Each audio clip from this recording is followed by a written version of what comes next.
Hello, my friends. I'm glad you're here. I'm awake since 1963, and I present to you the final part of War of the Worlds by H.G. Wells. This is part 14. Patreon.com/awake since 1963. Sleep well.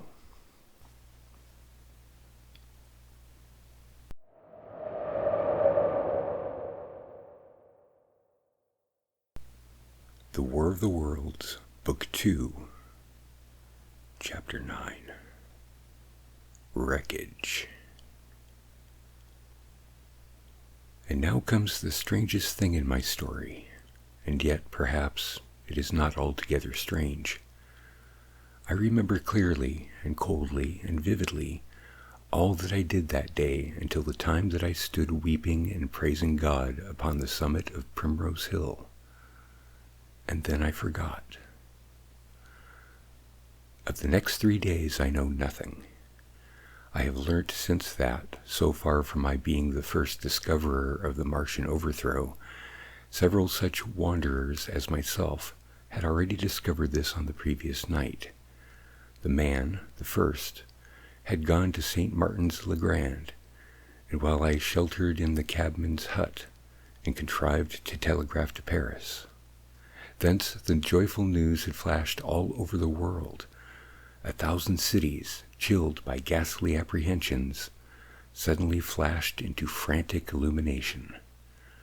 They knew of it in Dublin, Edinburgh, Manchester, Birmingham, at the time when I stood upon the verge of the pit. Already men, weeping with joy, as I have heard, shouting and staying their work to shake hands and shout, were making up trains, even as near as Crewe, to descend upon London. The church bells that had ceased a fortnight since suddenly caught the news, until all England was bell-ringing. Men on cycles, lean-faced, unkempt, scorched along every country lane, shouting of unhoped deliverance, shouting to gaunt, staring figures of despair. And for the food.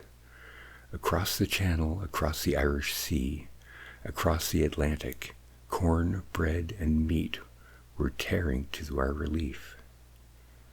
All the shipping in the world seemed going Londonward in those days, but of all this I have no memory. I drifted, a demented man. I found myself in the house of kindly people who had found me on the 3rd day, wandering, weeping, and raving, through the streets of St. John's Wood. They have told me since that I was singing some inane doggerel about the last man alive. Hurrah, the last man left alive. Troubled as they were with their own affairs, these people, whose name, much as I would like to express my gratitude to them, I may not even give here, nevertheless cumbered themselves with me, sheltered me, and protected me from myself. Apparently they had learnt something of my story from me during the days of my lapse. Very gently, when my mind was assured again, did they break to me what they had learnt of the fate of Leatherhead.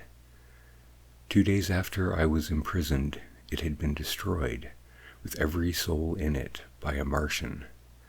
He had swept it out of existence, as it seemed, without any provocation, as a boy might crush an anthill in the mere wantonness of power. I was a lonely man, and they were very kind to me. I was a lonely man and a sad one, and they bore with me.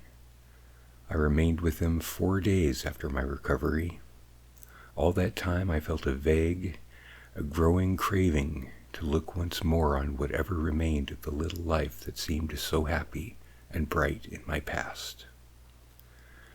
It was a mere hopeless desire to feast upon my misery. They dissuaded me.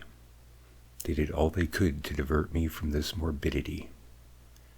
But at last I could resist the impulse no longer, and promising faithfully to return to them, and parting, as I will confess, from those 4-day friends with tears, I went out again into the streets that had lately been so dark and strange and empty. Already they were busy with returning people. In places even there were shops open, and I saw a drinking fountain running water. I remember how mockingly bright the day seemed as I went back on my melancholy pilgrimage to the little house at Woking, how busy the streets and vivid the moving life about me. So many people were abroad everywhere, busied in 1,000 activities, that it seemed incredible that any great proportion of the population could have been slain. But then I noticed how yellow were the skins of the people I met, how shaggy the hair of the men, how large and bright their eyes, and that every other man still wore his dirty rags. The faces seemed all with one of two expressions, a leaping exultation and energy, or a grim resolution. Save for the expression of the faces, London seemed a city of tramps. The vestries were indiscriminately distributing bread sent us by the French government. The ribs of the few horses showed dismally. Haggard special constables with white badges stood at the corners of every street. I saw little of the mischief wrought by the Martians until I reached Wellington Street, and there I saw the red weed clambering over the buttresses of Waterloo Bridge. At the corner of the bridge, too, I saw one of the common contrasts of the grotesque time, a sheet of paper flaunting against a thicket of the red weed, transfixed by a stick that kept it in place. It was the placard of the first newspaper to resume publication, the Daily Mail. I bought a copy for a blackened shilling I found in my pocket. Most of it was in blank, but the solitary composer who did the thing had amused himself by making a grotesque scheme of advertisement stereo on the back page. The matter he printed was emotion. The news organization had not yet as found its way back. I learnt nothing fresh except that already in 1 week the examination of the Martian mechanisms had yielded astonishing results. Among other things, the article assured me that what I did not believe at the time, that the secret of flying was discovered. At Waterloo, I found the free trains that were taking people to their homes. The first rush was already over. There were few people in the train, and I was in no mood for casual conversation. I got a compartment to myself and sat with folded arms, looking gravely at the sunlit devastation that flowed past the windows. And just outside the terminus, the train jolted over temporary rails, and on either side of the railway the houses were blackened ruins. To Clapham Junction, the face of London was grimy with powder of the black smoke, in spite of 2 days of thunderstorms and rain. And at Clapham Junction, the line had been wrecked again. There were hundreds of out-of-work clerks and shopmen working side by side with the customary navvies, and we were jolted over a hasty relaying. All down the line from there, the aspect of the country was gaunt and unfamiliar. Wimbledon particularly had suffered. Walton, by virtue of its unburnt pine woods, seemed the least hurt of any place along the line. The Wandle, the Mole, every little stream was a heaped mass of red weed, in appearance between butcher's meat and pickled cabbage. The Surrey pine woods were too dry, however, for the festoons of the red climber. Beyond Wimbledon, within sight of the line, in certain nursery grounds, were the heaping masses of earth about the 6th cylinder. A number of people were standing about it, and some sappers were busy in the midst of it. Over it flaunted a Union Jack, flapping cheerfully in the morning breeze. The nursery grounds were everywhere crimson with the weed, a wide expanse of vivid color cut with purple shadows, and very painful to the eye. One's gaze went with unfortunate relief from the scorched grays and sullen reds of the foreground to the blue-green softness of the eastward hills. The line on the London side of Woking Station was still undergoing repair, so I descended at Byfleet Station and took the road to Maybury, past the place where I and the artilleryman had talked to the hussars, and on by the spot where the Martian had appeared to me in the thunderstorm. Here, moved by curiosity, I turned aside to find, among a tangle of red fronds, the warped and broken dog-cart with the whitened bones of the horse scattered and gnawed. For a time I stood regarding these vestiges. Then I returned through the pine wood, neck-high with red weed here and there, to find the landlord of the Spotted Dog had already found a burial, and so came home past the College Arms. A man standing at an open cottage door greeted me by name as I passed. I looked at my house with a quick flash of hope that faded immediately. The door had been forced. It was unfastened, and was opening slowly as I approached. It slammed again. The curtains of my study fluttered out of the open window from which I and the artilleryman had watched the dawn. No one had closed that window since. The smashed bushes were just as I had left them nearly 4 weeks ago. I stumbled into the hall, and the house felt empty. The stair carpet was ruffled and discolored where I had crouched, soaked to the skin from the thunderstorm, the night of the catastrophe. Our muddy footprints, I saw still, went up the stairs. I followed them to my study and found lying on my writing table still, with the selenite paperweight upon it, the sheet of work I had left on the afternoon of the opening of the cylinder. For a space I stood reading over my abandoned arguments. It was a paper on the probable development of moral ideas with the development of the civilizing process, and the last sentence was the opening of a prophecy. In about 200 years, I had written, we may expect... The sentence ended abruptly. I remember my inability to fix my mind that morning, scarcely a month gone by, and how I had broken off to get my daily chronicle from the newsboy. I remember how I went down to the garden gate as he came along, and how I had listened to his odd story of the men from Mars. I came down and went into the dining room. There were the mutton and the bread, but far gone now in decay, and a beer bottle overturned, just as I and the artilleryman had left them. My home was desolate. I perceived the folly of the faint hope I had cherished so long, and then a strange thing occurred. "It is no use," said a voice. "The house is deserted. No one has been here these 10 days. Do not stay here to torment yourself. No one escaped but you." I was startled. Had I spoken my thoughts aloud? I turned, and the French window was open behind me.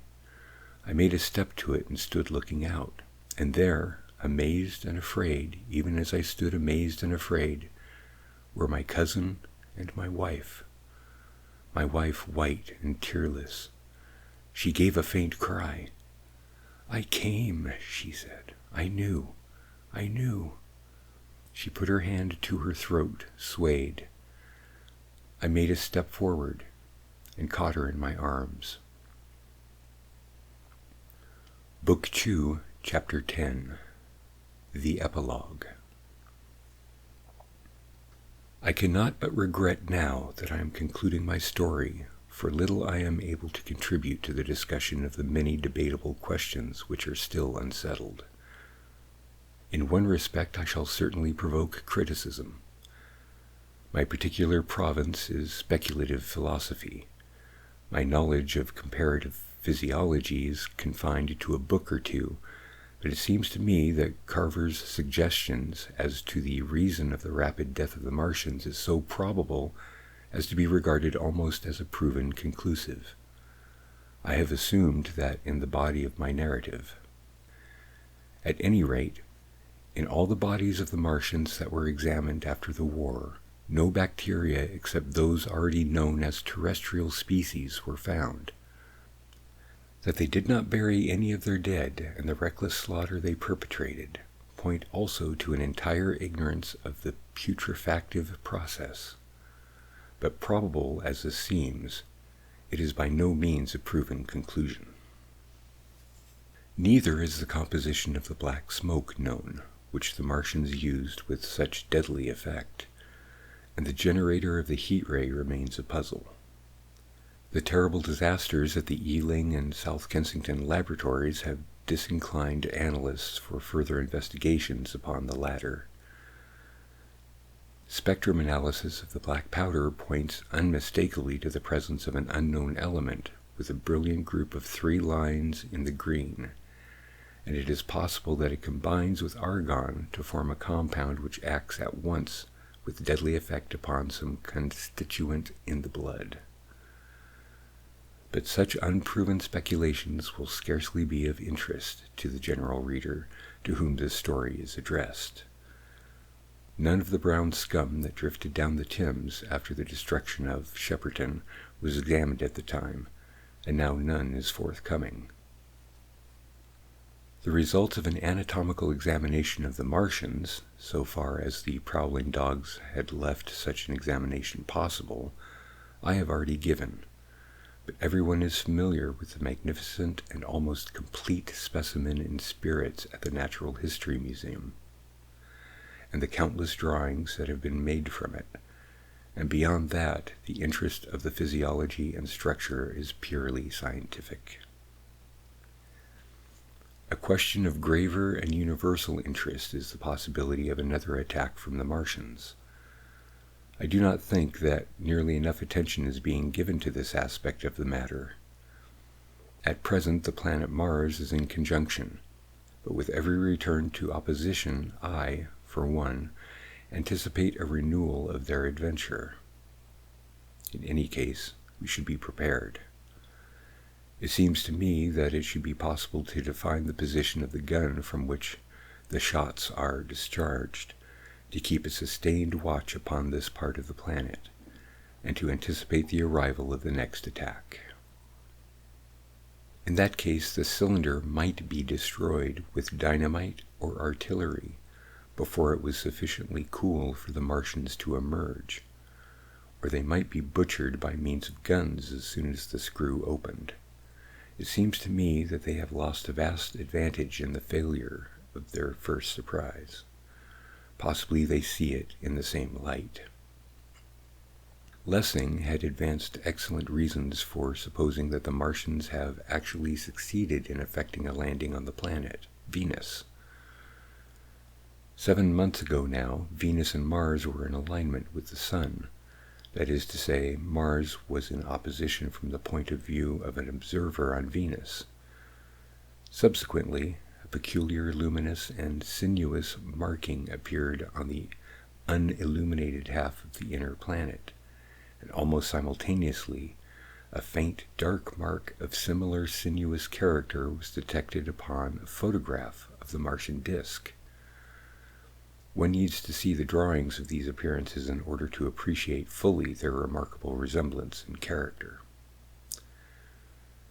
At any rate, whether we expect another invasion or not, our views of the human feature must be greatly modified by these events. We have learned now that we cannot regard this planet as being fenced in and a secure abiding place for man. We can never anticipate the unseen good or evil that may come upon us suddenly out of space. It may be that in the larger design of the universe, this invasion from Mars is not without an ultimate benefit for men. It has robbed us of that serene confidence in the future, which is the most fruitful source of decadence. The gifts to human science it has brought are enormous, and it has done much to promote the conception of the commonweal of mankind. It may be that across the immensity of space the Martians have watched the fate of these pioneers of theirs and learned their lesson, and that on the planet Venus they have found a securer settlement.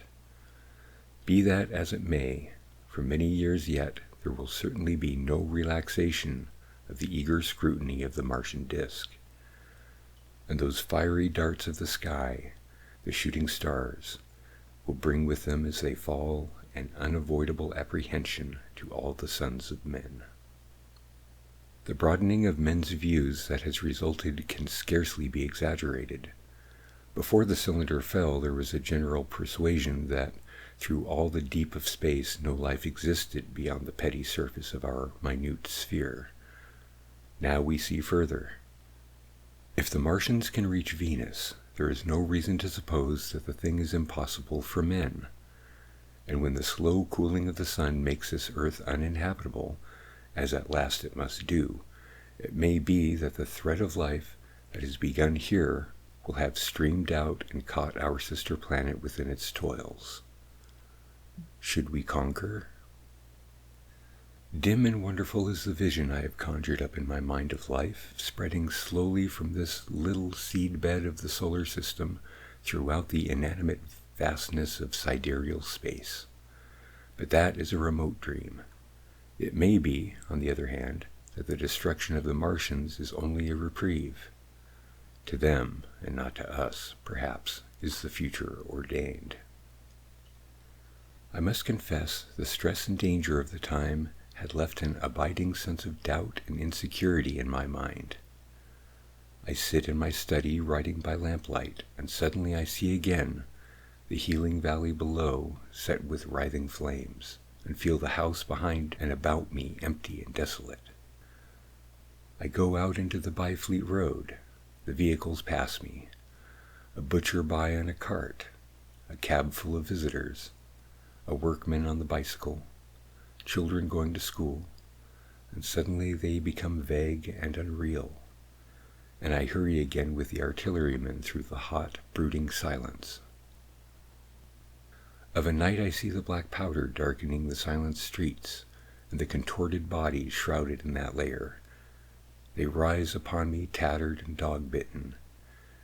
They gibber and grow fiercer, paler, uglier, mad distortions of humanity at last, and I wake, cold and wretched, in the darkness of the night. I go to London and see the busy multitudes in Fleet Street and the Strand, and it comes across my mind that they are but the ghosts of the past, haunting the streets that I have seen silent and wretched, going to and fro, phantasms in a dead city, the mockery of life in a galvanized body.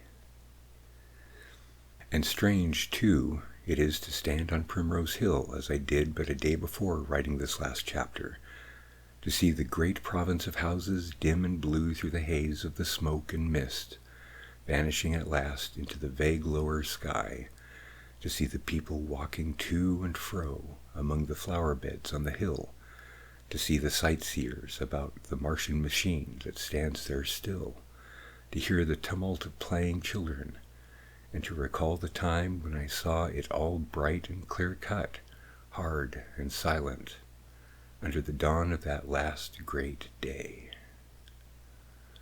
And strangest of all is it to hold my wife's hand again, and to think that I have counted her, and that she has counted me among the dead.